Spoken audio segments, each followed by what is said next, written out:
देवोलीना और Rashmi Desai big boss 13 के बाद इन दोनों की बॉन्डिंग बहुत ही खूबसूरत बॉन्डिंग देखने को मिली।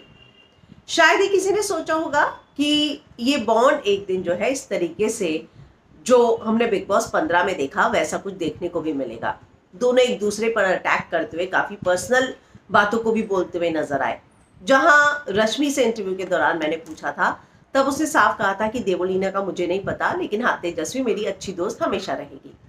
अब जो है देवोलीना ने एक इंटरव्यू दिया और उसमें उसने कहा कि मैंने कभी एक्सपेक्ट नहीं किया था कि मेरा और रश्मि का बॉन्ड जो है वो इस तरीके से खट्टा हो जाएगा, इस तरीके से अनबन होगी और इस तरीके से जैसा वो हुआ वो सब होगा। वो कहती है मुझे नहीं पता, मैं थोड़ा समय लूंगी, शायद समय के साथ चीज़ें ठीक हो जाएं, लेकिन हम दोनों का जिस तरीके से कनेक्शन था मेरा और रश्मि का, हम दोनों बहुत अच्छे दोस्त हैं थे बिग बॉस 13 से। लेकिन कई बार रिश्तों में, दोस्ती में सब कुछ सही नहीं होता जैसा हम सोचते हैं, और हम लोग कई बार ऐसा होता था कि सेम पेज पर नहीं होते थे, हमारे डिसएग्रीमेंट होते थे।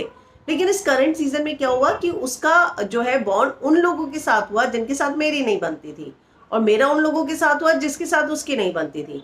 तो ऑब्वियसली हम दोनों के भी बनने ऐसा पॉसिबल था ही नहीं। कई चीजें हुई घर में जिसने मेरे दिल को दुखाया, और अब जो है इस चीज का मैं कुछ नहीं कर बता सकती कि क्या है क्या नहीं। मैं थोड़ा समय दूंगी और देखूंगी कि दोस्ती कहाँ जाती है, कैसे है, कब ठीक होती है, लेकिन मैं थोड़ा समय दूंगी। तो एक बात है कि देवोलीना की बातों से और उस दिन जो मैंने रश्मि से बात की उससे एक बात तो साफ है कि ये दोनों ही दोस्ती में एक दूसरे के लिए पहल मुझे नहीं लगता कि करने वाले हैं। अब देखते हैं कि कभी कुछ ऐसा हो कि कहीं ये लोग मिले और आपस में बात हो, गलतफहमियां दूर हो और दोनों का बॉन्ड फिर से पहले जैसा देखने को मिले। लेकिन दोनों की बात से ये तो तय है कि दोनों एक दूसरे से दोस्ती फिर से सही करने के लिए किसी तरह की कोई पहल करते हुए मुझे नहीं दिख रहा है। आपको इस बारे में क्या लगता है? क्या आप देवो और रश्मि के बॉन्ड को फिर से देखना चाहेंगे?